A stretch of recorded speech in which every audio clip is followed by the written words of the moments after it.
Sebelum video ini dimulai, kami dari GovTalk ID menyampaikan bela sungkawa yang sedalam-dalamnya kepada seluruh korban banjir besar di Sumatera tahun 2025. Untuk keluarga yang kehilangan orang tercinta, untuk mereka yang hingga hari ini masih dinyatakan hilang, dan untuk masyarakat yang rumah serta kehidupannya hancur, kami turut berduka. Semoga para korban mendapat tempat terbaik dan keluarga yang ditinggalkan diberi kekuatan. Lebih dari 1.000 orang dinyatakan meninggal, dan hingga kini masih banyak yang belum ditemukan. Ini bukan angka kecil, ini tragedi nasional. Tapi pertanyaannya, benarkah ini hanya karena hujan, atau ada sesuatu yang jauh lebih besar dan terasa janggal di balik bencana ini? Banjir besar melanda sejumlah wilayah di Sumatera pada akhir 2025. Curah hujan tinggi disebut sebagai pemicu. Namun dalam waktu singkat, air meluap secara masif. Sungai tak mampu menampung debit air. Desa-desa tenggelam. Jalur evakuasi terputus. Sehingga banyak orang yang belum sempat mengevakuasi diri, tetapi malah tersapu derasnya banjir. Sehingga banyak yang menjadi korban ganasnya banjir Sumatera.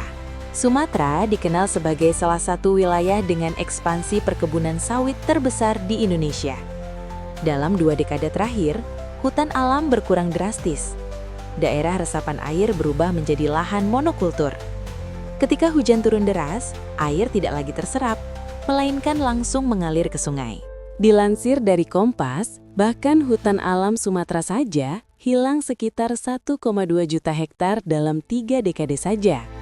Separuhnya, sekitar 690.777 hektar, menjadi kebun sawit. Dan jika semuanya berganti menjadi sawit, lantas siapa yang akan menahan derasnya air jika semua akar pohon besar berganti sawit? Pertanyaan berikutnya, apakah semua ini berjalan sesuai aturan? Banyak izin perkebunan dan alih fungsi lahan yang berada di dekat daerah aliran sungai. Aturan tata ruang sebenarnya ada, tapi apakah dijalankan? Atau justru dilanggar secara sistematis?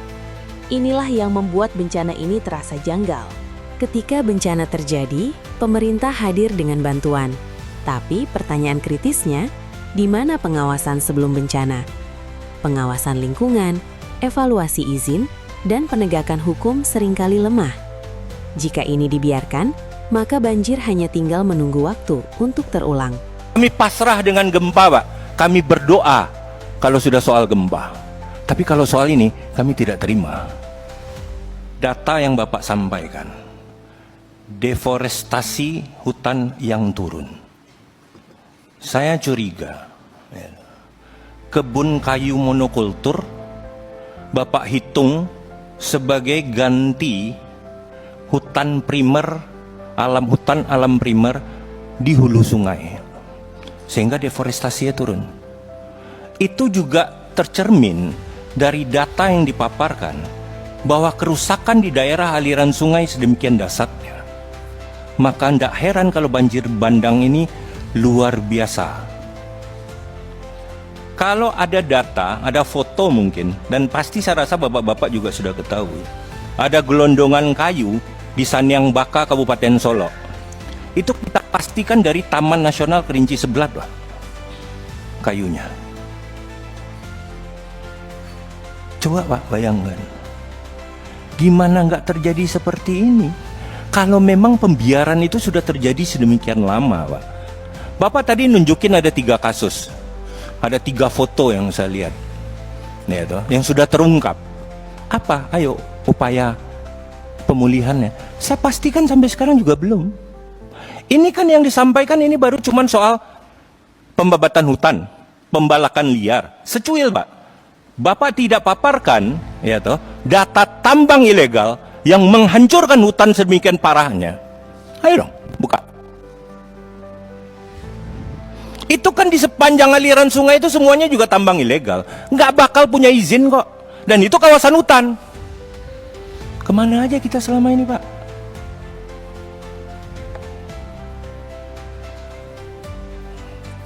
Sekarang, kalau mau bicara dana rehabilitasi, Pak, saya sudah hitung, Pak. Dana rehabilitasi Bapak Itu cuma Rp62.500 per hektar. Apa yang mau direhabilitasi, Pak? Sekarang masa tanggap darurat. Setelah itu kita akan masuk rehabilitasi dan rekonstruksi. Saya harapkan Pak Menteri, Pak Wamen beserta jajaran, ayolah, di rehab rekon ini, ya toh, hutan ini juga harus direhabilitasi. Jangan sampai infrastruktur yang rusak, ya toh, direhabilitasi, direkonstruksi, tetapi hulu bencana ini tidak diselesaikan. Kalaulah siklon ini pertama kali dalam sejarah sudah terjadi, itu kan tidak menutup kemungkinan akan terjadi lagi toh. Jangan nanti curah hujan lagi yang disalahkan.